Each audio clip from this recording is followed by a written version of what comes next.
네, 미스터리한 사건 소개하는 신지우입니다. 미국 사건이고요. 플로리다주에 템파라는 도시가 있어요. 이번 사건이 일어난 지역인데 여기 찾아보니까 멕시코만이 보이죠, 가운데. 여기를 끼고 있는 항구 도시라고 그래요. 이렇게 바다가 육지 안으로 들어와 있는 이런 형태를 만이라고 하죠. 이런 장소면 보통 항구가 들어서게 됩니다. 그래서 항만이라고도 불러요. 크게 보면 이런데 가까이 확대했을 때 이 해안선을 모양에 따라서 작은 항만들도 존재하겠죠. 템파가 그렇습니다. 만 안에 만이 또 있는 형태예요. 이런 작은 단위는 우리가 곳이라고 부르죠. 곳은 영어로 베이라고 합니다. 그래서 템파를 보통 템파 베이라고 많이 불러요. 항구가 있으면 관광지로 유명할 수 있거든요. 실제로 테마공원도 있다고 하고요. 인구도 지역에서 두 번째로 많은 도시인데 집값은 또 싸다 그래요. 그래서 현지에 사는 한국인들이 굉장히 이사 가고 싶어 하는 그런 도시로 인기가 또 많다고 합니다. 1984년 11월 5일 여기서 사건이 일어나요. 시신이 발견됐거든요. 22살의 킴벌리 홉스라는 여성이고요. 5일 전 사망한 걸로 추정됐는데 그동안 템파에서 벌어진 다른 7건의 살인사건과 굉장히 비슷했다는 거예요. 8번째 연쇄살인이 일어난 거죠. 피해자는 계속 나타나고 있어요. 그런데 단서가 전혀 없어서 지역 경찰이 모두 이 사건에 매달리고 있었거든요. 그리고 보니까 킴벌리가 발견되기 하루 전날 경찰서로 실종신고 전화가 온 적이 있었어요. 60대 여성이 전날부터 손녀인 리사 맥베이와 연락이 끊겼다는 겁니다. 자세한 이야기 들어보니까 리사는 야간 아르바이트를 했고요. 새벽 1시에 끝나면 항상 바로 집에 왔지만 이날은 아무 연락도 없이 집에 오지 않았다는 거죠. 이날은 리사가 월급을 받는 날이기도 했습니다. 이것 때문에 할머니는 손녀가 가출한 것 같으니 찾아달라고 신고했던 거예요. 하지만 연쇄살인으로 바빴던 경찰은 고등학생의 가출 사건까지 맡을 여유가 없었습니다. 사건이 접수는 됐는데 수사를 하지 못했거든요. 킴벌리 사건에만 집중했고 하루가 지났어요. 11월 5일 다시 경찰서로 전화가 걸려옵니다. 어제 신고 전화를 했던 리사의 할머니였거든요. 경찰은 왜 수사를 못하고 있는지 핑계라도 대야겠죠. 설명을 막 하려는데 할머니가 갑자기 말을 끊어요. 화난 건 아니고 손녀가 방금 집에 들어왔으니 신고를 취소해달라는 겁니다. 경찰이 아이 상태를 물어봤거든요. 그랬더니 할머니는 손녀가 멀쩡했고 누군가에게 하루 동안 납치돼 있었다고는 하지만 가출한 일로 혼날까봐 거짓말하는 것 같다며 경찰에게 고자질 하듯이 설명했다는 거죠. 이때 리사로 보이는 여자아이 목소리가 들렸습니다. 아이가 거짓말 아니고 진짜 납치 당했었다면서 소리를 지르는 거예요.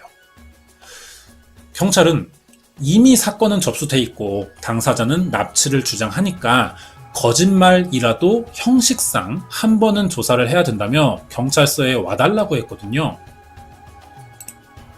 이 아이가 리사예요. 이렇게 실종신고가 접수된 지 26시간 만에 집으로 돌아왔다는 리사 맥베이는 경찰 조사를 받게 됩니다. 리사는 할머니에게 말한 대로 11월 4일 새벽 집에 가던 중 어느 남성에게 납치됐다가 겨우 도망쳤다고 진술했어요. 경찰은요, 혼날까봐 거짓말을 지어낸 고등학생의 단순 가출 사건으로 이미 생각하고 있었는데 막상 만나보니까 리사가 너무 진지하게 진술해서 좀 놀랐다고 합니다. 그 남자의 특징과 끌려간 장소, 어떤 상황이었는지 물어봤고요. 리사는 아는 대로 다 대답했어요. 보통 납치되는 사람은 그 당시 충격과 공포로 그 순간을 정확하게 기억하지 못하는 경우들이 많아요. 그런데 리사는 아주 구체적으로 모든 질문에 다 대답을 했다는 거죠. 그래서 경찰은 오히려 리사가 더 거짓말한다고 믿었어요. 이렇게 단순 가출로 사건을 종결할 테니 돌아가 달라고 했습니다. 리사가 좀 억울했나 봐요. 왜 아무도 자기 말 믿어주지 않나면서 소리를 지르고 울기 시작했죠. 경찰은 난처하다는 반응이었고 더 수사할 것도 없으니 리사를 취조실에 둔 채 먼저 밖에 나갔어요. 그리고 이 상황을 취조실 밖에서 지켜보고 있던 또 다른 경찰이 있었습니다. 템파베이 연쇄살인 사건의 담당 수사관이었던 레리 핑거튼이었어요. 레리는 리사의 진술에 관심이 갔습니다. 그래서 취조실에 들어가요. 리사가 하는 말 다 믿을 테니 다시 한번 자세한 설명을 해달라고 그랬거든요. 이야기를 다 들어봤죠. 레리는 리사가 템파베이 연쇄살인 사건의 범인을 만났을 가능성이 높다고 생각했고요. 사건 해결에 중요한 참고인이자 생존자 같다고 판단합니다. 1984년 11월 4일 새벽 리사 맥베이에게는 어떤 일이 일어났던 걸까요? 이제 레리 핑거스는 리사의 말이 사실인지 확인해 봐야 되겠죠. 정말 사건과 관련이 있고 템파베이 연쇄살인 사건의 범인은 잡히는지 알아보도록 하겠습니다. 자세한 내용 궁금하시면 구독과 좋아요, 알람 설정까지 부탁드립니다.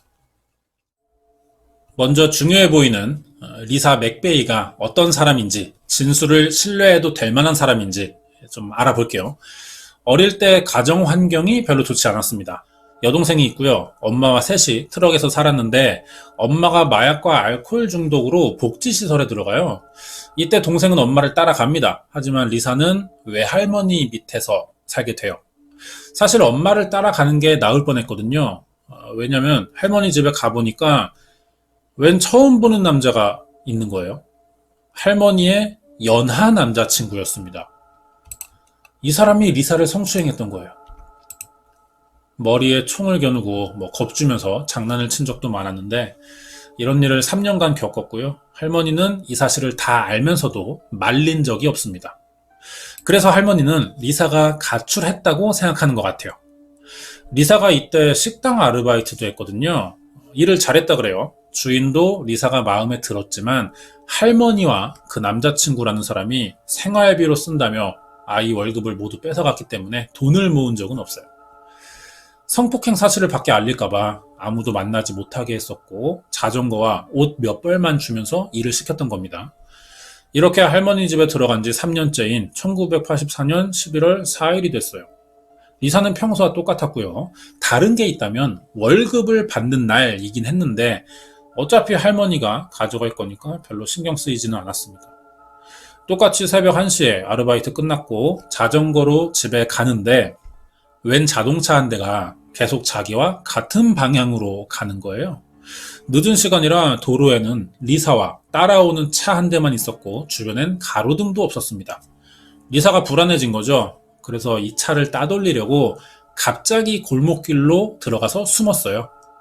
더 이상 차가 따라오지 않자 다행이라 생각하면서 집에 계속 가는데 골목길 끝에서 이 같은 차를 다시 만나게 됩니다.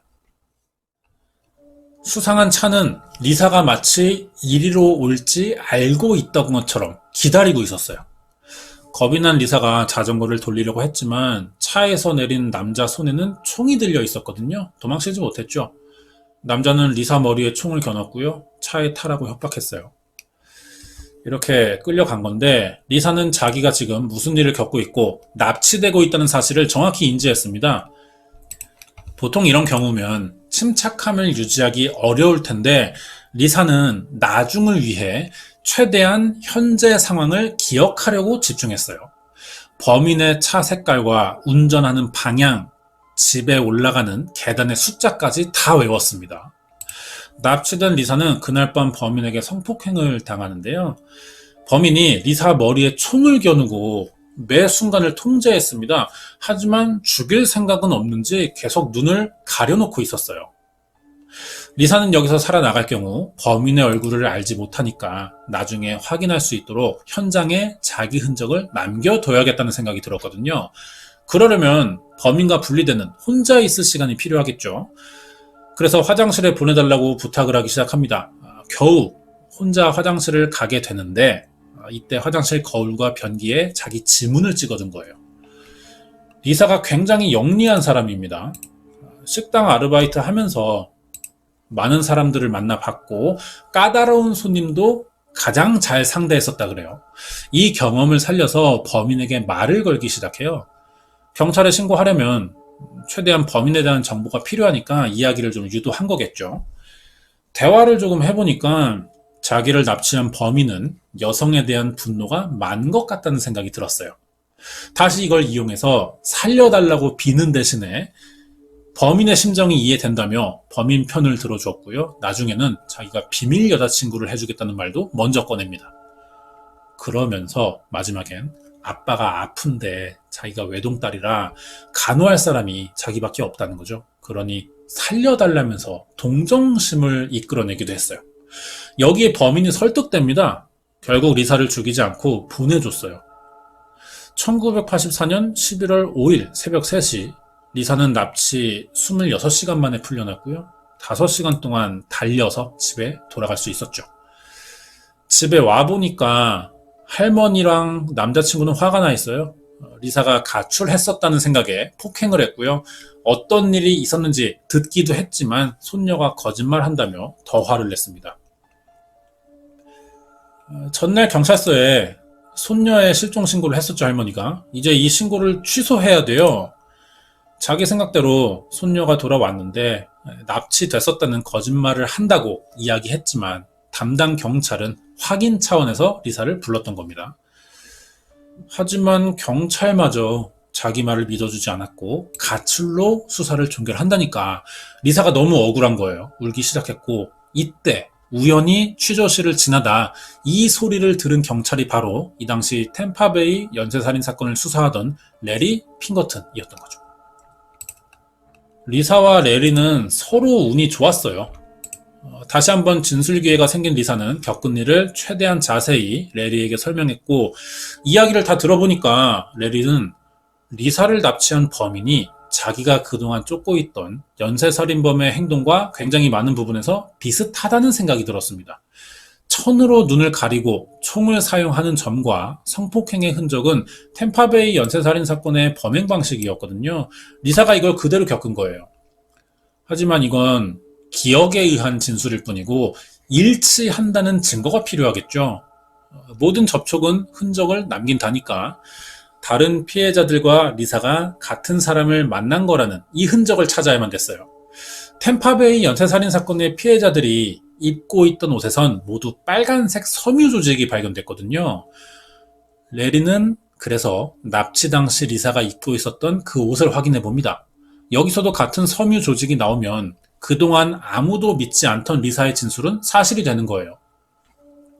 결과가 어땠을까요? 레리 핑거튼이 깜짝 놀랍니다. 똑같은 빨간색 섬유 조직이 나온 거예요. 리사 맥베이는 가출했던 게 아니라 템파베이 연쇄살인 사건의 9번째 피해자이자 유일한 생존자였던 거죠. 단서를 전혀 찾지 못했던 경찰은 생존자가 나타나자 수사를 다시 시작할 수 있었어요. 리사의 기억은 심하게 구체적이었습니다. 눈이 가려져 있었지만 성폭행을 저항하면서 범인의 얼굴을 여러 번 만졌거든요. 어떤 모양인지까지 기억하는 거예요. 얼굴 형태를. 결정적인 건 범인이 자기를 풀어주러 가던 길에 ATM기에 들른 적이 있다는 진술도 있습니다. 이게 중요하죠. 여기엔 CCTV가 있어요. 이걸로 범인의 얼굴을 확인했고 이동 동선을 따라가면서 집을 결국 찾아냈죠. 이 집 화장실 거울과 변기엔 아직 리사의 지문이 남아 있었습니다. 이런 과정으로 1984년 11월 16일 리사 맥베이를 제외한 10명을 죽인 연쇄살인범 바비 조 롱이라는 사람이 체포됐어요. 리사를 풀어주고 10일 만에 잡힌 건데 이 사이 2번의 사건을 더 저지르고 있던 겁니다. 바비 조 롱으로 알려진 범인의 본명은 로버트 조셉 롱이에요. 알고 보니까 1981년부터 4년간 미국 여러 지역을 돌면서 50건 이상의 성폭행을 저지른 연쇄 성폭행범이었습니다. 이 사람은 남들과 다른 신체적인 특징이 하나 있기도 했거든요. 남성의 성염색체인 XY에 X 염색체가 하나 더 있는 거예요. 이걸 클라인펠터 증후군이라고 하는데 보통의 남자보다 여성 호르몬이 더 많습니다. 그러다 보니 여성에 가까운 신체를 가지게 됐고 이 문제로 어릴 때부터 따돌림과 괴롭힘을 많이 당했어요. 성인이 돼서도 사람들과 어울리지 못하게 됐는데 이게 성격 형성에 큰 영향이 됐던 걸로 보이긴 하죠. 그런데 주요 원인은 따로 있던 것 같습니다. 엄마와의 관계가 이상해요. 성인이 돼서도 엄마와 같은 침대에서 잤고요. 엄마의 남자친구들에게 질투심도 느꼈습니다. 이게 엄마의 집착과 통제를 받아서 생긴 건지 염색체 이상으로 성 정체성에 문제가 생긴 건지 알 수는 없어요. 여자친구가 있기도 했거든요. 결혼도 해요. 하지만 6년 만에 성격 차이로 이혼합니다. 이때부터 범죄를 저지르고 다니기 시작했어요. 2년간 지역을 옮겨 다니며 10건 이상의 성폭행을 저질러서 체포가 됐었는데 혐의가 입증되지 않거나 재판 중 도망가기도 하면서 교도소를 들어간 적은 없습니다.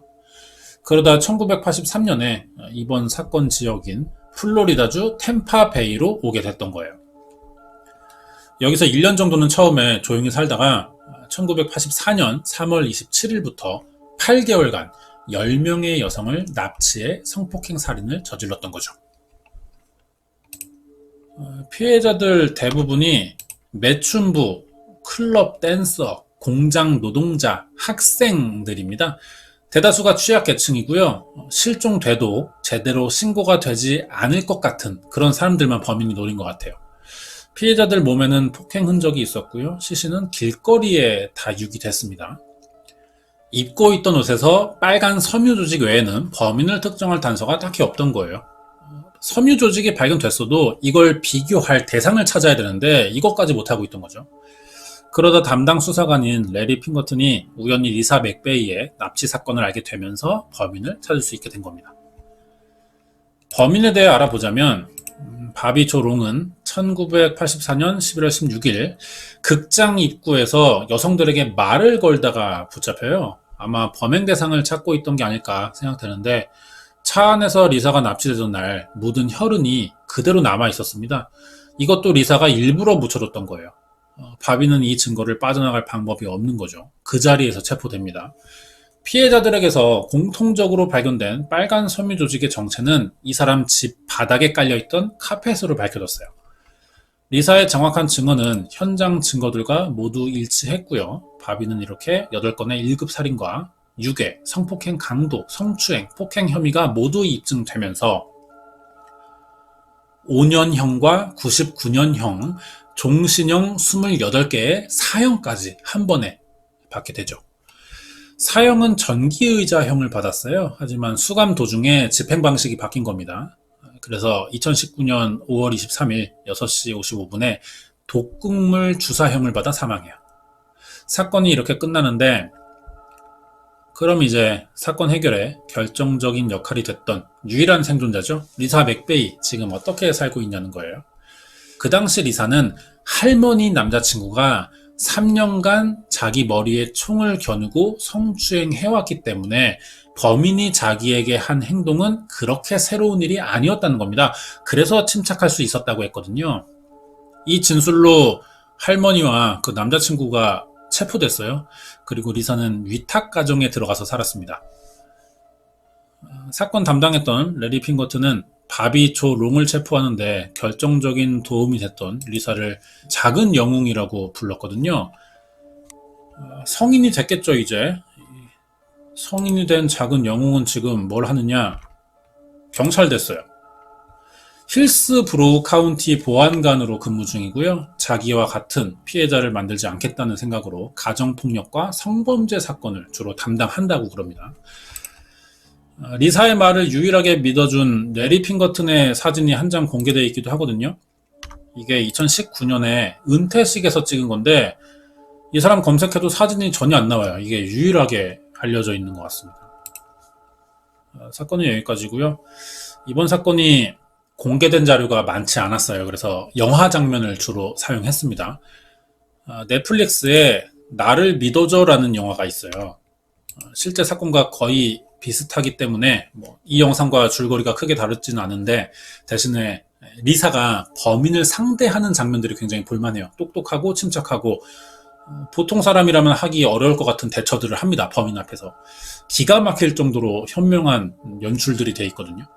실제 범죄 상황에 처했을 때 우리가 어떻게 행동할 수 있을지 좀 이런 거 참고 삼아 보면 도움이 될 것 같기도 해요. 더 자세한 내용 알고 싶으시면 넷플릭스에서 나를 믿어줘를 보는 게 사건 이해하는데 좀 더 도움이 될 것 같습니다. 준비한 내용은 여기까지고요. 이번 사건은 미국 플로리다주 템파베이에서 1984년에 일어났던 바비 조 롱의 연쇄살인 사건 파일이었습니다.